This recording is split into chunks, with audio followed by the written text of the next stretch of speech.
মুসলমান ইমানদারেরা এমন নেতাগিরি দেখায়, ইসলামী দলের নেতা কর্মীদেরকে স্টেজে উঠলে একটা টোকেন ধরায়া দিত, ওটা কইেন না, ওটা কইেন না, ওটা কইেন না, তো কমু কোনটা হেডা কথা বলে কেন?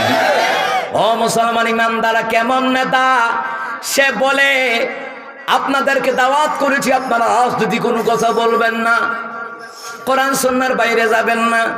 আচ্ছা আপনারাই বলেন, আলেমরা কি কোরআন সুন্নাহর বাইরে কথা বলে নাকি? উদাহরণ দেওয়ার মতন অনেক কথা বলা লাগে, যুক্তি দিয়া, কথা কণ্ঠে কেনা। টুকান একটা ধরা দিতে, এখানে কোনো রাজনীতির কথা হবে না। কিশোরগঞ্জের প্রোগ্রামে গেলাম, প্রোগ্রামে ওঠার আগে এমপি সাহেব ভাষণ দিল। যে এমপি সাহেব হলো নাস্তিক মার্কা এমপি সাহেব, উনি আমার আগে কয় বক্তারা দাওয়াত দিয়ে আনছেন ঢাকার থেকে, ভালো করছেন, এখানে কোনো রাজনৈতিক কথা হবে না, এটা কোনো রাজনৈতিক মঞ্চ নয়। আমি আবার স্টেজে উঠার পরে আমি কই, নেতা সাহেব